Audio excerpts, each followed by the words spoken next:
What's up, YouTube? What's up, NFL fans? It's I Live to Win, and my record on the year was 40, 22, and 6. That's against the spread. And I'm Billy B. My record was 41, 24, and 3. And as Gio knows, a fellow picker, we took the man's money. That's right. And now we're going to get you started with our playoff weekend, our wild card weekend special here. And we're going to do it a little bit differently. Those of you who followed us throughout the year, we gave our best 4 picks throughout the year, and an upset special as well. Yep. And what we're going to do a little bit differently this week is we're going to actually start game by game, because it's 4 games. It's not that many games. We're going to pick every game, and we'll analyze the game together, and we'll each go over it and our thoughts on it, and we'll move to the next game. So let us know what you think of it in the comments section if you like the new format. And without further ado, let's get into game 1.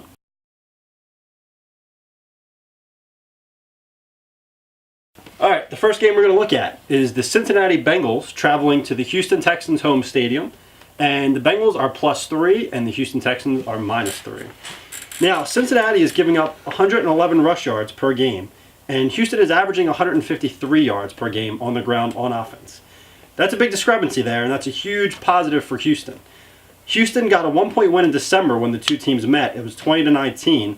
I believe Houston pulled it out at the end there and got a game-winning touchdown. I believe I had Cincinnati that week. But Houston got 412 total yards that day, and Cincinnati got 285. And that's a big discrepancy there. I mean, it's almost 100 and some. It's over 100 and something more yards per that game that Houston got there. And they also had 144 rushing yards on the Bengals that day. Now, Houston's allowing only 17.4 points per game this year. That's pretty good, and their defense is pretty solid, and I think they're going to come ready to play. I like the Houston Texans -3 in this game. All right. Going back into the analysis of Sean here, Cincinnati, they are 0-7 versus playoff teams this year, and the Bengals have also rushed for 100 yards as a team with Bernard Scott and Cedric Benson for 9 straight games, so that's pretty good. Houston Texans are entering the playoffs on a 3-game losing streak, and as I Live to Win said, they beat Cincinnati on a last-second touchdown. T.J. Yates threw a ball to Kevin Walter with about, I think it was 8 seconds left. And T.J. Yates went 26 for 44 for 300 yards in that game. The question marks I have for both teams here, they're both young.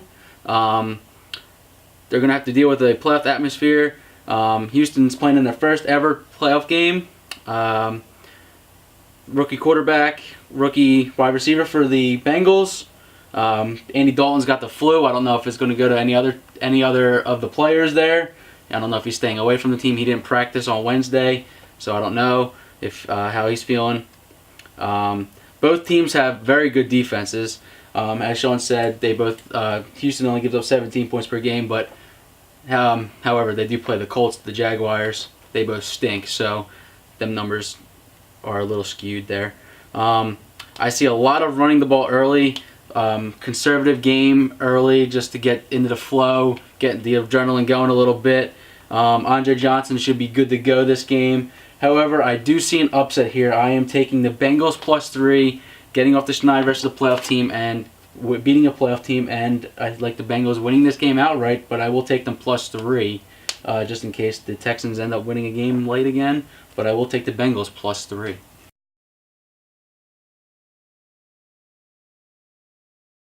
Alright, for game 2, we have the Detroit Lions going up against the New Orleans Saints, who have yet to lose at home. The Lions are +10.5, which makes the Saints -10.5. Alright, I'm going to start out with Detroit. The key to their game is they must not kill themselves with penalties. If it wasn't for the Oakland Raiders, they would be the most penalized team in football. Matt Stafford, who should easily win Comeback Player of the Year, he threw for over 5,000 yards, threw for 41 touchdown passes this year. The key to success for the Lions in this game also is to keep the chains moving. They got to keep Drew Brees and the Saints offense off the field. They have to be able to run the ball. They don't run the ball a lot, but they're going to have to run the ball to keep their offense on the field. They can't get in a shootout because that's going to make Matt Stafford start forcing balls, and the Saints will capitalize on that, and they will get some turnovers there. The Lions have a lot of talent, and they will need to pretty much play a perfect game to keep up with the Saints. And the Saints will be a hungry team because what happened to them last year against the Seahawks. So the The Lions' front four is very good. They're going to need to pressure Drew Brees like the Rams did when the Rams beat the Saints earlier in the year. They're going to need to put a lot of pressure on them. The Saints, the defense must create the turnovers, like I said. The Saints sent 3 offensive linemen to the Pro Bowl this year in Bushrod, Evans, and Nix. They well deserved because Brees was only sacked 1 time out of every 26.9 dropbacks. That's the best rate in the league. So that front four of the Lions, which I said, which is very good, is going to have a tough time getting to Brees.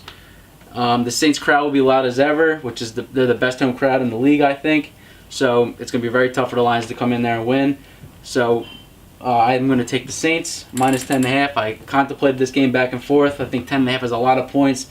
I was originally going to take the Lions, but with how the Saints lost last year in the playoffs, I don't think they're going to mess around. I'm going to take the Saints minus 10.5. And this is a really tough game, and like Billy B said at the end there, 10.5 is a lot of points. The Saints defense isn't that good. I mean, they lost to Detroit, or I'm sorry, they lost to St. Louis, 31-21. The St. Louis Rams scored 31 points on their defense and beat the Saints. I mean, the St. Louis Rams, I don't think that me and my friends could go out there and we could hold them to 3 points, I'm pretty sure. Me, Billy B, get a couple guys. I'm pretty sure we could hold the St. Louis Rams to 3 points, 7 points if we played them. Okay, I kid around, but honestly, the St. Louis Rams offense is terrible. I mean, they look good with Kellen Clemens the last game of the season, and they've looked terrible when Sam Bradford's been in. And they looked a little better when A.J. Feely has been in, I think. I think Bradford's been atrocious. I'm not quite sure who started for the St. Louis Rams that game. But the St. Louis Rams beat them and scored 31 points on the Saints. So what are the Lions going to do? Now, they did lose to the Saints, the Lions did, 31-17, and that was in early December. Both teams had over 400 yards of offense. I think this game is going to be a high-scoring game. I don't think either defense is really going to do much. 10.5 is just too many points. The 0.5 actually matters because if they beat them by a touchdown and a field goal, the 0.5 goes to the Lions there as opposed to the Saints would lose out. 10.5 is just too much ultimately. I'm taking Detroit here, plus 10.5.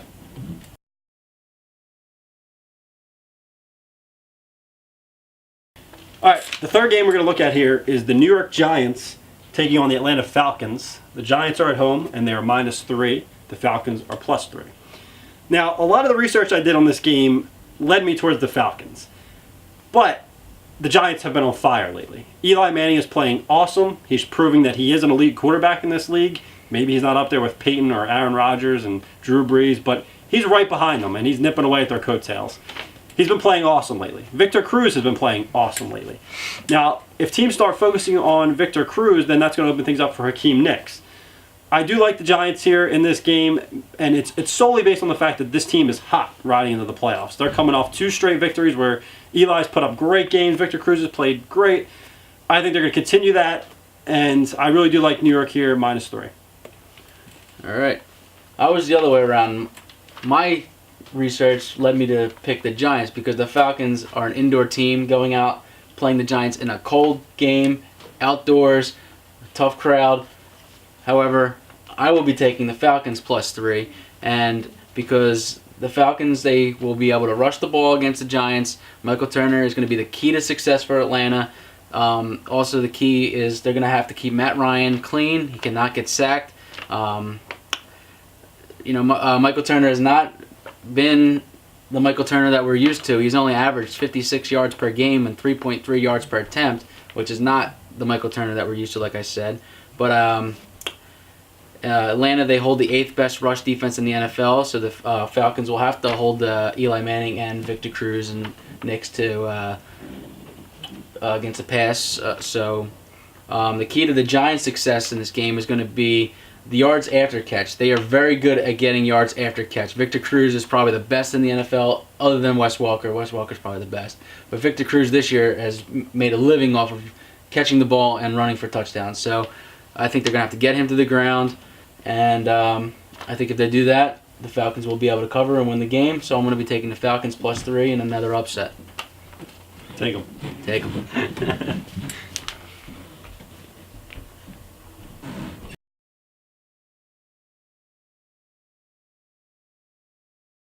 All right, Game 4 brings you the Pittsburgh Steelers versus the Denver Broncos. The Steelers are -9 versus the Broncos, who are +9. the Pittsburgh Steelers, they've got a lot of injuries coming in this game. Rashard Mendenhall tore his ACL the final week of the season. Safety Ryan Clark, who's got it, he cannot play in Denver with the high altitude with his blood disorder, so he will be out. But the biggest injury of all could be Big Ben with his ankle injury. He said he's a 5 out of 10. He suffered a setback in the Browns game. He's having trouble moving. He's hobbling all over the place. The key to his success is to improvise in the pocket.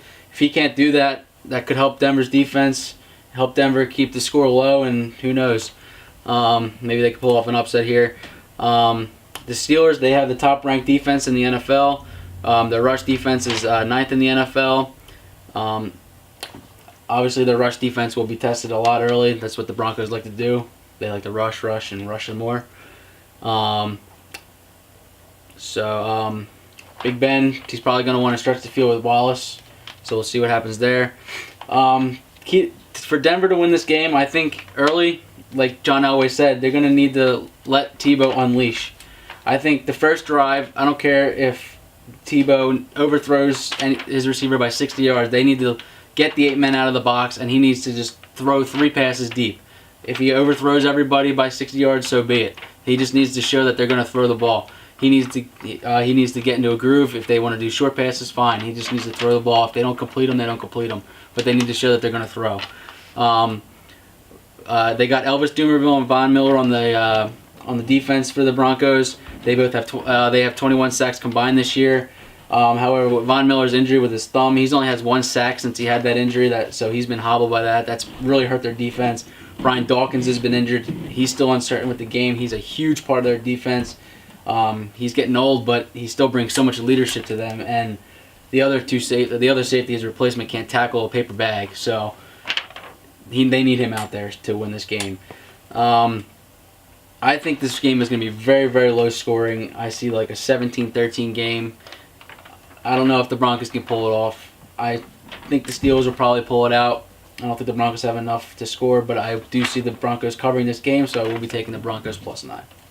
And it's a tough game because Denver's +9 here, and I mean Tim Tebow is now being doubted once again.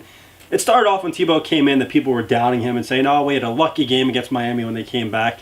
He can't get it done." And then, of course, Skip Bayless was promoting Tebow heavily, and all of a sudden Tebow took on a life of its own. Tebow mania was the fourth quarter, and lately all of a sudden it's died down. I mean, Tebow has just come to a halt. He wasn't turning the ball over in the beginning, and now the last 3 games, I believe he has 7 turnovers. I mean, it's not going good for Tebow right now. He's turning the ball over. The offense isn't moving the ball. I don't blame it solely on Tebow. John Fox has been terrible in his play calling, I think, because, I mean, you can't just say, okay, we're just going to run here, and oh, here comes 3rd and 8, let's run it again. I mean, you're giving up a game if you're under that philosophy. If you don't believe Tim Tebow can throw the ball, you need to get him out of the game. If you don't think Tim Tebow should be in there, John Fox, then put in Brady Quinn. He's got a cannon arm. Is that what you're looking for? I mean, if that's what put him in. You got to take chances in this league, and especially against Pittsburgh Steelers. They're a tough defense. They're the number 1 ranked defense, as Billy B pointed out. This is the toughest defense that Tim Tebow has faced by far. Pittsburgh offense, they haven't been that great since Roethlisberger got hurt. I mean, they played Cleveland last week, and I think they pulled out a 13-9 victory. Not that impressive against the Browns. But on the season, Ben Roethlisberger has a 90.1 quarterback rating. Tim Tebow is a 72.9. And the Denver's defense is giving up 24.4 points per game, while the Steelers are giving up 14.2. So, I just can't see the offense doing anything after Kansas City's debacle last week where the offense put up 3 points against the Chiefs. I cannot see the Denver Broncos moving the ball on the Steelers, and even if the Steelers win this thing 10-0, I think they'll cover the 9 points because I just can't see Denver's offense doing anything. Maybe they won't even score a point. But then again, there always is that side that Tebow could pull it out. He's being doubted again, and once he's doubted, that's when he comes through. However, my pick will be Pittsburgh -9. All right, so here's a wrap-up. I like the Houston Texans -3, the Detroit Lions +10.5, the New York Giants -3, and the Pittsburgh Steelers -9. And I like the Bengals +3, the Saints -10.5, the Falcons +3, and the Broncos +9. And I swear, we did not intend this. We did not talk about our picks before we met today to go over things and make the video. And it's kind of funny, we actually picked every single game differently. But I promise you, that was not something that we talked about or not something that was intended. Just how it worked out. So we kind of plan on 3 ties. Because we can't title the Saints-Lions game, so hopefully we get 3 ties in here. That's right. So none of us lose. Exactly. I mean, nobody wants to lose, you know? And then the other game, one of us will win, but you know what? Let's hope for some good games out there, folks. Yep, and good luck to all of you. Everybody. And make sure you guys keep watching here, and let us know if you like the new format. This is a new way for us to do these picks. I mean, if you've followed us throughout the year, like Robbie and Gio knows, those are 2 of our followers throughout the year. You know, you've seen all the other videos, and let us know what you think. Let us know if you like this better than the other format, or if you like the other format better. I went out and bought this nice whiteboard for the playoff special because I thought it would add a little bit, and let us know if you liked it. And as always, give us a thumbs up, subscribe, leave your comments below, and as always, we'll see you next week.